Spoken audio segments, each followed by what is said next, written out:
Pour toute bénédiction que nous pouvons recevoir de Dieu, il y a toujours la part de Dieu et la part de l'homme.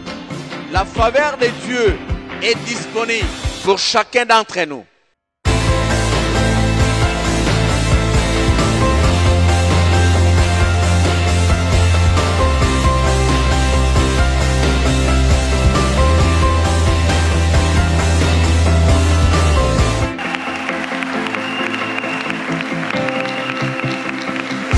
Ça, il y a que Dieu dont il pouvait faire. L'état d'urgence, le message est passé par Internet, mais nous savons que beaucoup d'entre nous ne l'avaient pas suivi. Et c'est pour cela que nous revenons sur ce message aujourd'hui. Matthieu chapitre 24, versets 9 à 10. Deuxième texte, Matthieu 10, 21 à 22. Matthieu 5, 11 à 12. Et Jean chapitre 15, la première partie du verset 20. Matthieu chapitre 24, 9 à 10, et puis nous allons lire le verset 13.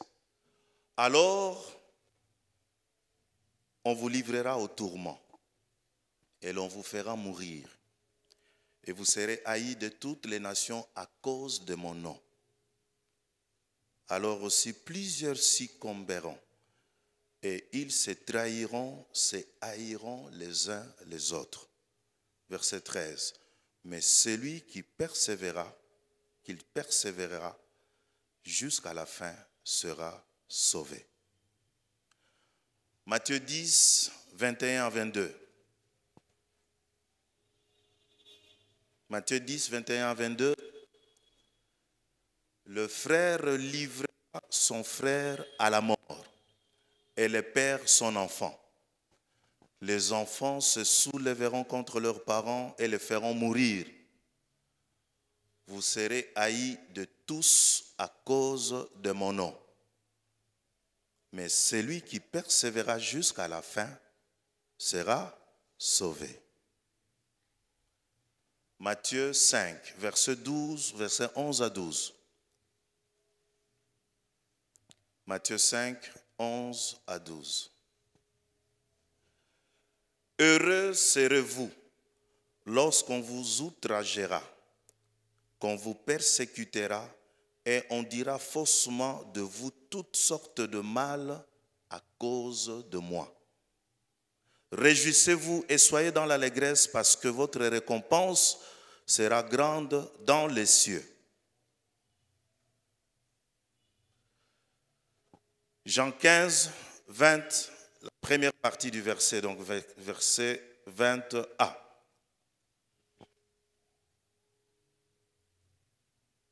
Jean 15, 20.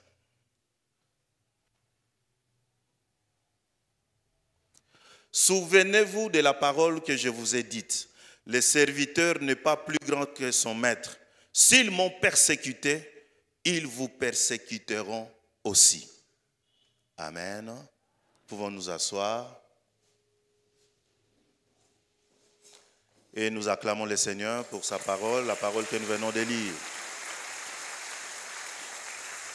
Bien-aimés, nous venons de le dire que nous reprenons cette prédication parce qu'il est vrai, pendant le temps de confinement, c'était difficile.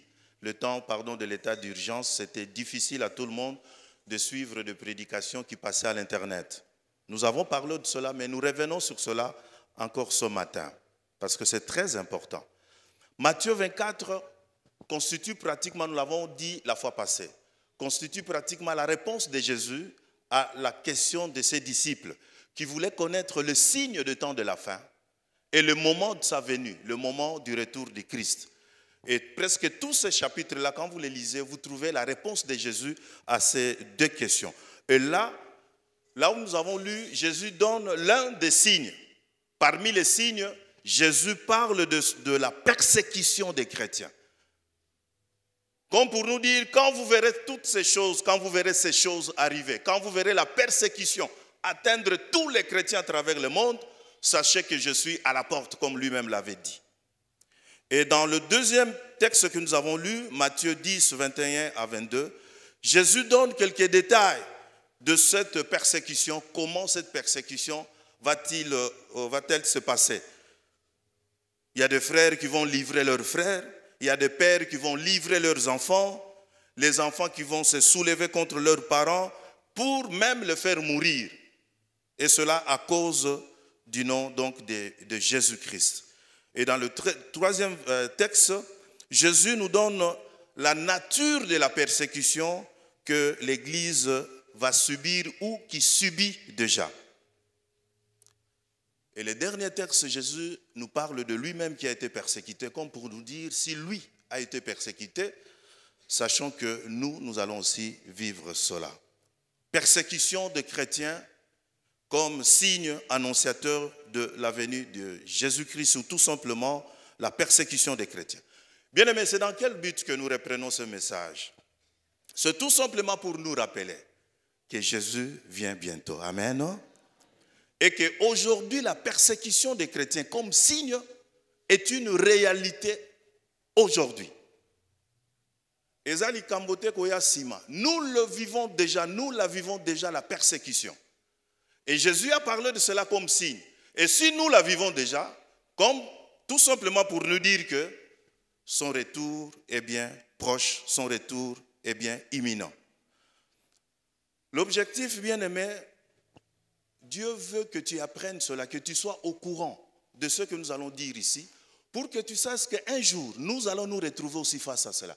Il y a bien des pays, il y a bien des chrétiens qui vivent déjà cela. Ils sont persécutés à cause du nom de Jésus. Nous ne sommes pas encore complètement là-dedans. Mais une chose est vraie, il y a une partie du pays où les chrétiens sont déjà persécutés. On en parlera.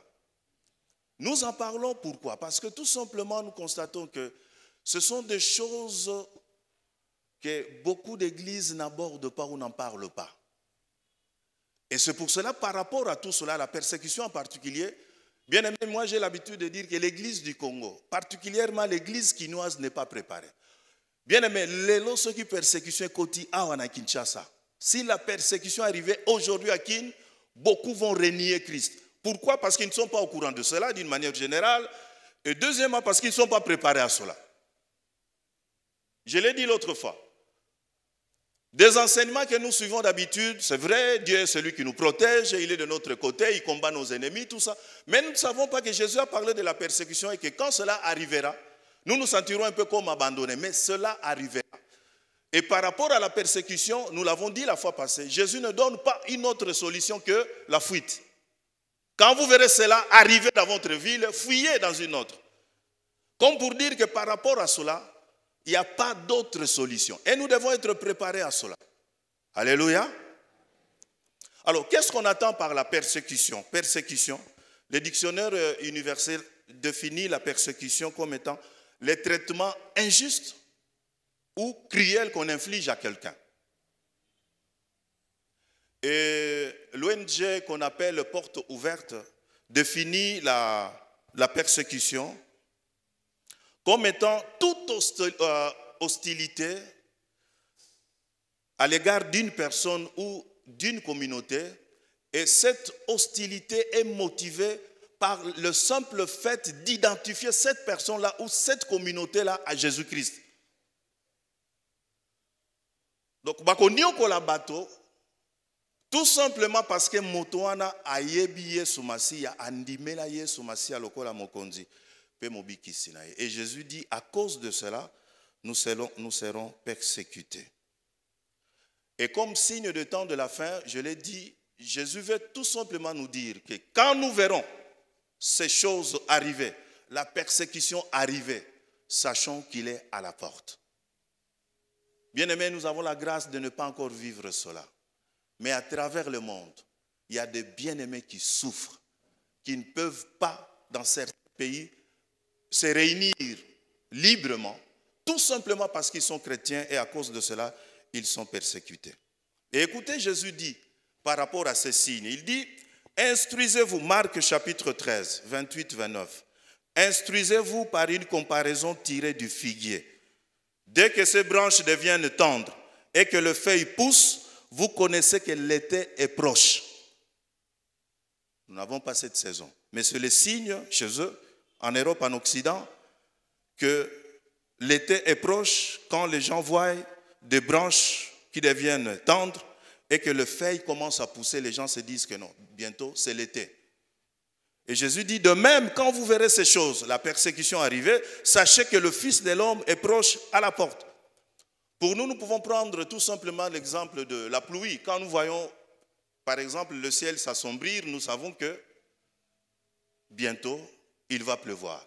Et si tu es loin de la maison, c'est tout le monde qui fait un effort pour arriver très vite à la maison parce que la pluie s'est annoncée. Alléluia. Alléluia. Quelle est la nature de la persécution que nous allons subir ou que l'Église subit déjà?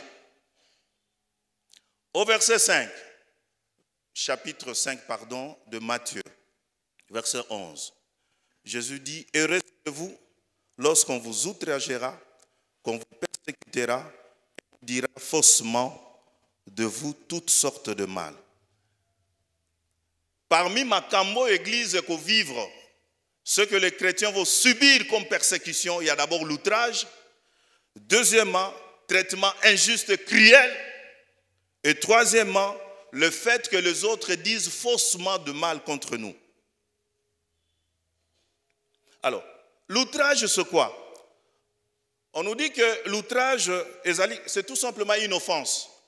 Une injure ou tout simplement une insulte grave. Jésus voulait tout simplement dire qu'il arrivera un moment où, à cause de son nom, nous serons insultés et que les gens manifesteront de la méchanceté à notre égard.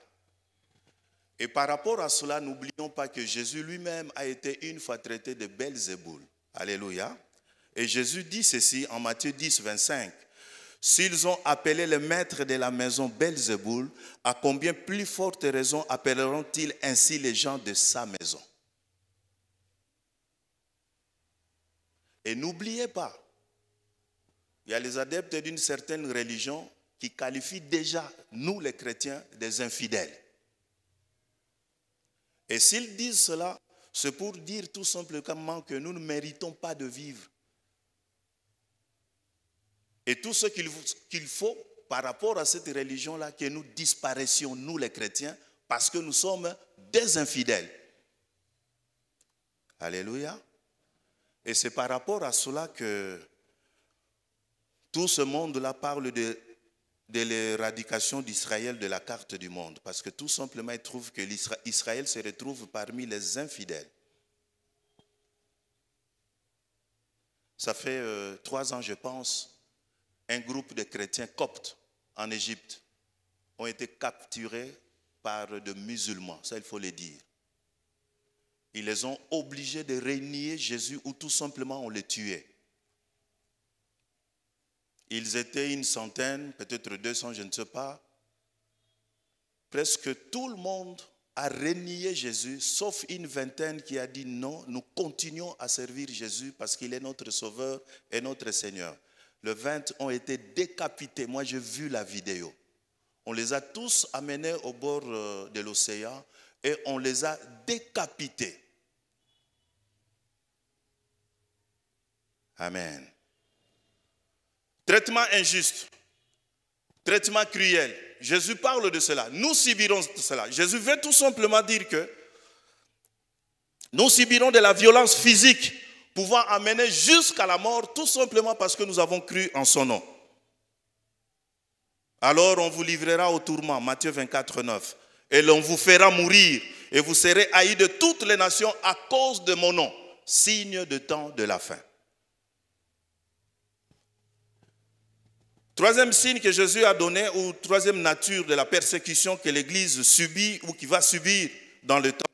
Il dit, on dira faussement de vous toutes sortes de mal, dans le but tout simplement de porter atteinte non seulement à notre honneur et à notre considération, mais aussi à ceux de notre Seigneur qui est Jésus-Christ. Et n'oublions pas que les premiers chrétiens ont été soupçonnés d'être des cannibales. Amen. Bien-aimés, nous allons vous donner quelques illustrations pour que nous nous rendions vraiment compte que la persécution dont a parlé Jésus comme signe de temps de la fin est déjà une réalité depuis un certain temps. Nous allons parler du XXe siècle et du XXIe siècle. Déjà, on nous dit que le XXe siècle, le siècle passé, c'était un siècle pratiquement de martyrs. Pourquoi? Parce que jamais dans l'histoire de l'Église, on a vécu une telle persécution. C'était un siècle qui était caractérisé par une persécution particulière des chrétiens. Il y a beaucoup d'églises, beaucoup de couvents, beaucoup de missions ont été détruits et beaucoup d'enfants de Dieu, de serviteurs de Dieu ont été tués pendant le XXe siècle. Alors, nous donnons quelques exemples. Nous commençons par la révolution russe. En Russie, la révolution russe d'une manière générale. Si nous allons de 1917 à 1991, donc à peu près pendant 64 ans, on nous dit que la révolution russe a tué plus de 51 000 chrétiens. Et si vous faites la moyenne, vous allez avoir un chiffre d'à peu près 800 chrétiens par an qui ont été tués pendant cette période-là, tout simplement à cause du nom de Jésus-Christ.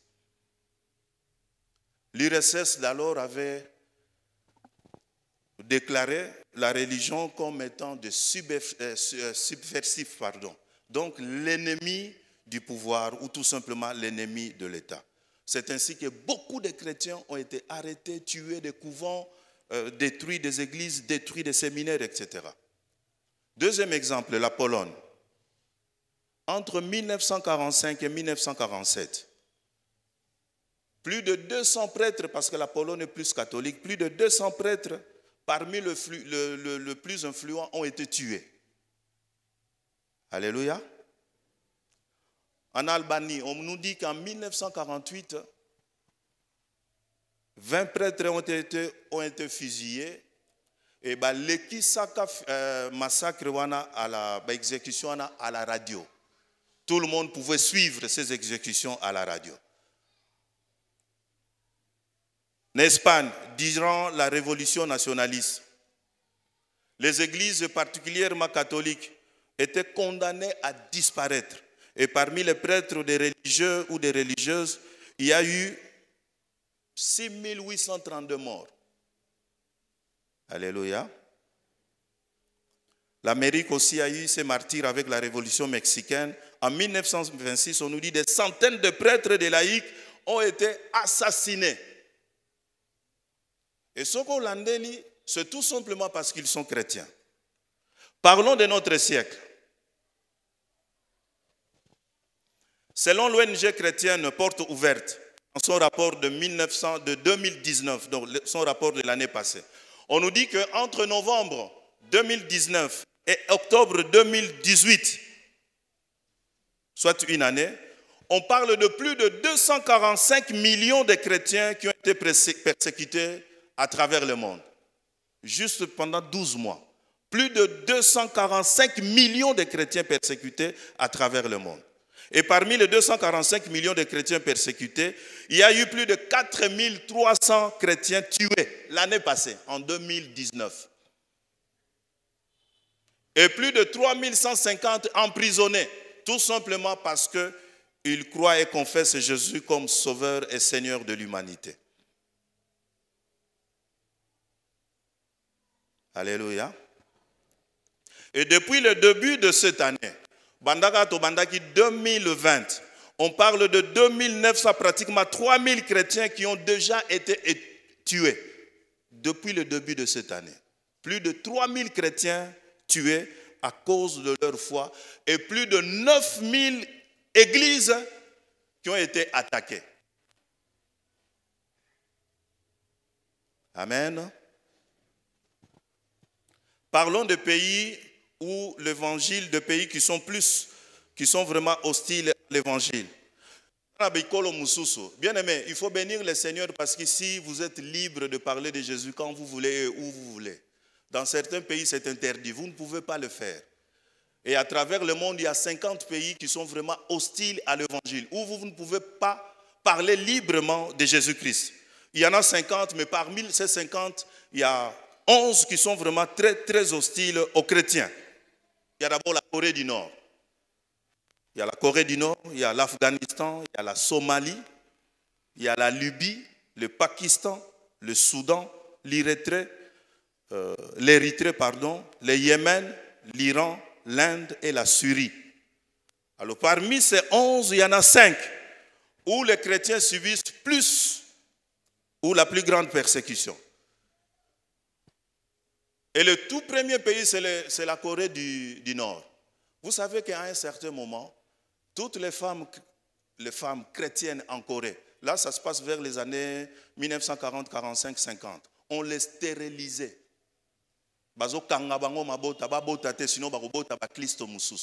Les hommes, la même chose, on les stérilisait.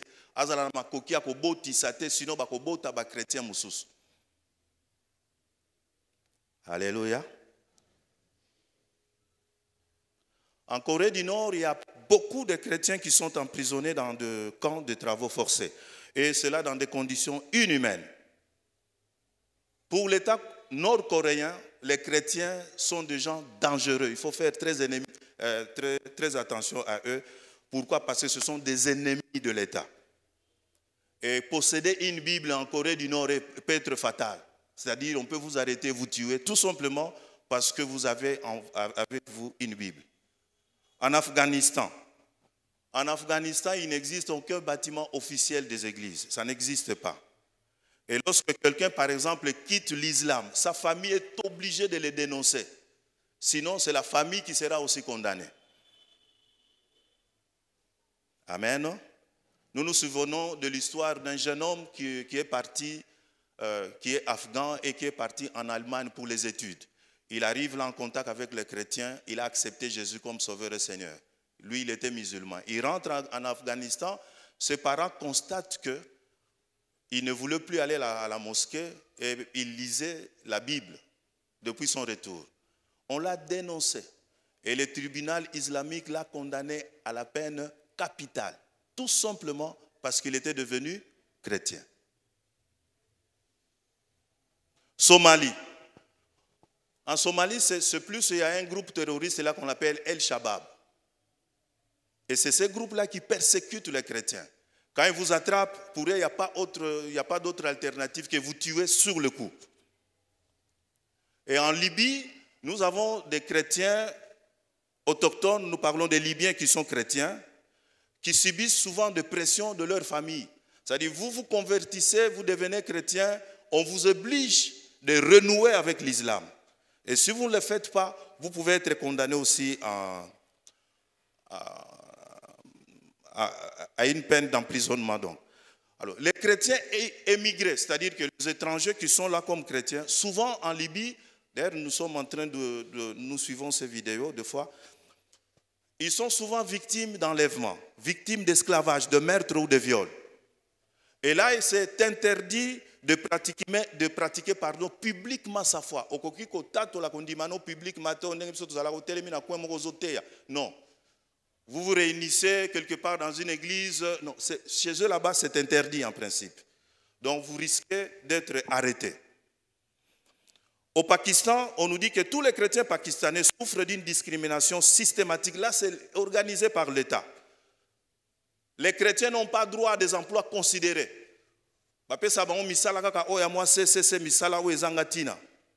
Et des églises qui existent au Pakistan, subissent souvent des menaces. Et les chrétiens sont régulièrement aussi attaqués. Alors, on nous dit que, selon les statistiques, les recherches faites, on nous dit qu'au Pakistan, presque chaque jour, il y a au moins 2 chrétiennes qui sont enlevées par les islamistes pour les faire marier de force à des musulmans pour qu'ils redeviennent musulmans. Il y a une loi qui a été votée au Pakistan qu'on appelle anti-blasphème. Cette loi veut tout simplement dire qu'un musulman qui se retrouve en face d'un chrétien peut faire que ce chrétien-là soit condamné à mort. Il suffit tout simplement que ce chrétien-là, ce musulman, constate par rapport à certaines choses que fait ce chrétien-là, que cela est du blasphème. Il suffit que ce musulman-là devant vous crie blasphème, c'est fini, vous êtes condamné à mort. On nous raconte l'histoire d'une jeune fille qui s'appelle Asia. Il est au Pakistan. Elle est en train de travailler dans un champ. Après un certain moment, il faisait tellement chaud qu'elle avait soif. Mais dans son champ, il n'y avait pas de puits. À côté de son champ, il y avait un champ qui appartenait aux musulmans. Et là, il y avait un puits. Elle est allée boire dans ce puits-là. Et c'était tout un problème du fait qu'une chrétienne va boire dans un puits de musulmans. Et tous les musulmans qui étaient là, ils se sont levés, ils ont crié blasphème. Cette dame-là a été condamnée à la pendaison. Vous imaginez? Pour le simple fait d'aller boire de l'eau dans un puits appartenant aux musulmans. Parlons de l'Afrique rapidement. En Afrique, bien aimé, on nous dit que d'une manière générale, un chrétien sur 5 est fortement persécuté. Il y a de pays qui nous donnent l'impression d'être vraiment de pays chrétiens, comme le Nigeria, mais je vous dis que le Nigeria, c'est parmi les pays les plus dangereux en Afrique, quand on est chrétien. Et c'est le pays où les chrétiens sont plus persécutés. On nous parle par exemple de presque 4000 chrétiens qui sont morts en novembre 2017, persécutés à cause de leur foi. Là, nous sommes au Nigeria. Et actuellement, on nous dit que c'est le pays le plus meurtrier par rapport à la persécution des chrétiens. Alors, si par exemple, nous prenons pendant un mois ou une année, il y a 10 chrétiens qui sont tués à travers le monde, 9 le sont au Nigeria. Somalie, nous avons déjà parlé de Somalie. Somalie, quitter par exemple l'islam pour devenir chrétien, c'est une haute trahison.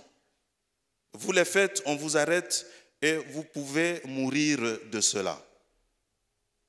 En Algérie, c'est l'État qui organise des choses de sorte que les chrétiens soient persécutés. Donc la persécution en Algérie est vraiment étatique. Changer de religion en Algérie est interdit. Vous ne pouvez pas changer de religion. Et toute activité liée à l'évangélisation est fortement condamnée. Vous ne pouvez pas faire de l'évangélisation publique en Algérie. Parlons de la RDC. Est-ce que vous savez que chez nous, ça a déjà commencé la persécution à l'est du pays? Avec tout ce que nous vivons là comme rébellion, vous savez que certaines rébellions sont là pour des motivations politiques. Il y a d'autres rébellions qui sont là pour des motivations ethniques, d'autres économiques. Mais il y a encore d'autres qui sont là, qui ont la base islamiste et qui ont des motivations expansionnistes. Qu'est-ce qu'ils veulent? Ils sont en train de créer des territoires qu'ils appellent les califats. Et ces territoires qui sont dirigés par un calife, qui est un souverain musulman, et qui fait que dans ce territoire-là, toute présence chrétienne soit rayée. On n'en parle pas vraiment dans ce sens-là, dans tout ce que nous suivons dans les informations. Alors, il y a deux groupes qui sont en train de sévir dans ce sens-là. Il y a ce qu'on appelle les ADEF, les rebelles ADEF, et les rebelles qu'on appelle MDI, c'est-à-dire la défense musulmane internationale. Ils sont déjà présents à l'Est et ils sont en train de persécuter des chrétiens. J'ai lu il y a très longtemps un article qui parlait de la persécution et qui disait que les musulmans, sur le plan international, les extrémistes, ils visent notre pays pour faire de cela un État islamique pour que de la RDC, qu'ils atteignent aussi tous les autres pays subsahariens. Alléluia. En Asie du Sud, nous apprenons par exemple que le dimanche 20 au Sri Lanka, dimanche, pour ceux qui suivent les informations, moi j'avais suivi cela, dimanche 21 avril 2019, des églises ont été attaquées et plus de 200 chrétiens ont été tués. Il y avait 3 églises qui ont été attaquées. C'était le dimanche de Pâques. Aux Philippines, le dimanche 27 janvier 2019, dans la cathédrale de Jolo. Ça, j'ai suivi aussi aux informations. 20 personnes ont été tuées et 88 autres blessées par des attentats commis donc par des musulmans. Alléluia. Alléluia. Alors, quels sont les groupes qui sont en train de mener, de persécuter plus les chrétiens à travers le monde? Il y a ce qu'on appelle le groupe islamique. Le groupe islamique qui est très très manifeste en Irak, en Syrie, en Libye et puis en Afghanistan. Vous savez que l'Irak, par exemple, à un certain moment, comptait plus de 1,5 million chrétiens. Mais à cause de la persécution, aujourd'hui, on n'en trouve que 200 000. Presque tout le monde a fui. Tous les chrétiens ont quitté l'Irak et sont allés ailleurs. En Syrie, la même chose. La Syrie comptait plus de 2,2 millions chrétiens.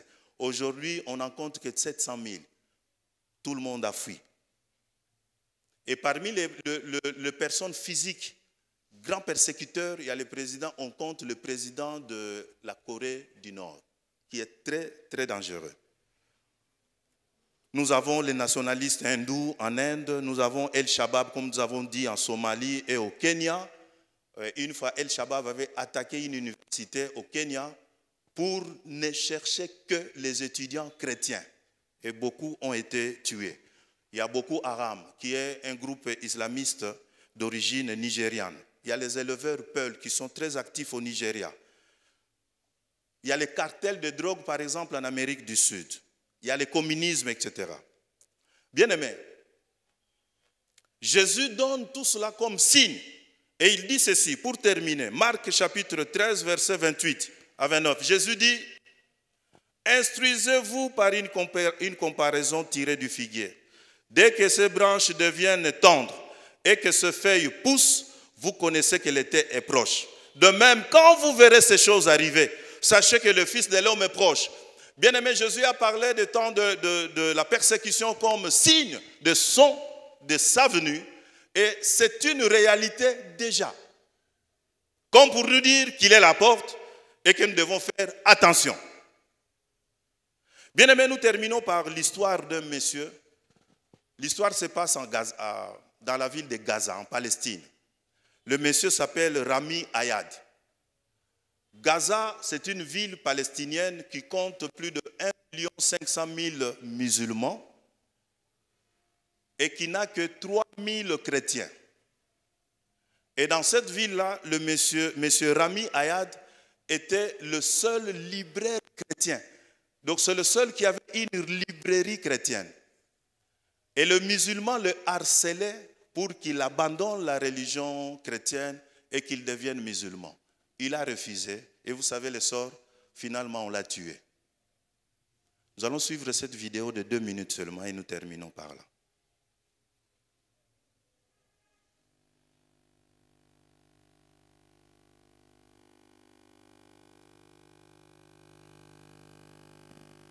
Il n'y a pas de son. Après le meurtre de son mari, elle est sûre que ce crime s'il vous est plaît, l'œuvre si vous pouvez des reprendre islamistes. ça. Reprenez dès le début. On le harcelait en permanence.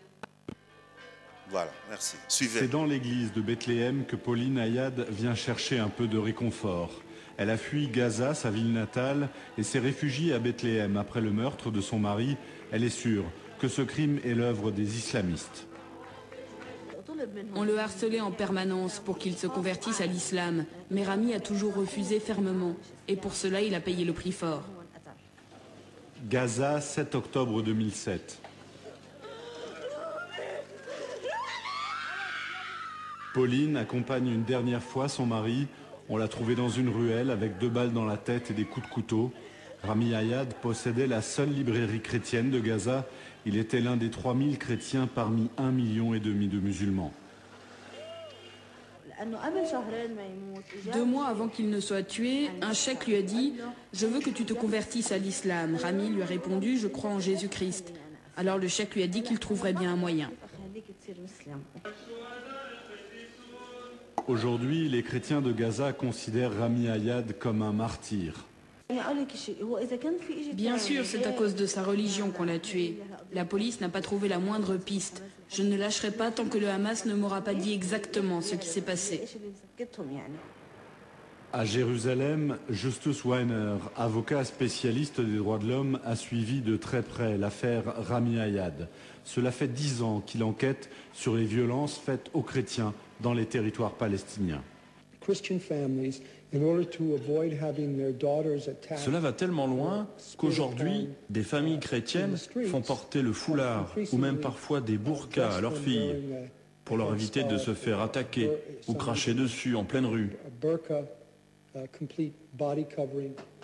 Pauline va devoir retourner à Gaza et avec elle des centaines d'autres chrétiens partis à Bethléem pour les fêtes de Noël. Ils y retournent la peur au ventre, mais aucun d'eux n'a de permis de séjour pour la Cisjordanie. Pauline est sur le point d'accoucher d'une petite fille. Elle l'appellera Samar. Samar veut dire ciel, car c'est là que se trouve son papa, assassiné selon Pauline, parce que sa religion n'était pas celle de ses voisins musulmans. Amen. Nous allons prier. Bien-aimés, j'aimerais que nous bénissions le Seigneur pour ce message. Il est bon notre Dieu, il nous avertit.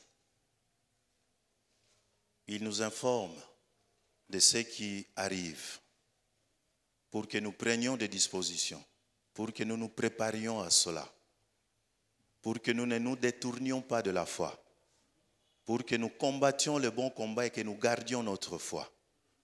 C'est pour cela qu'il nous parle d'avance. J'aimerais que nous bénissions le Seigneur pour cela. Bénis le Seigneur.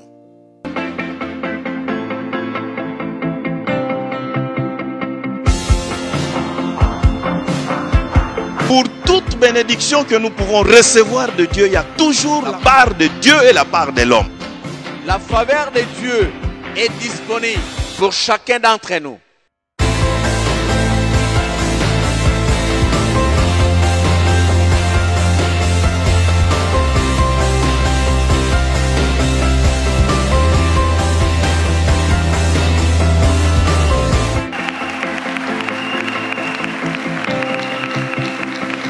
Ça, il y a des dieux dans les Écritures.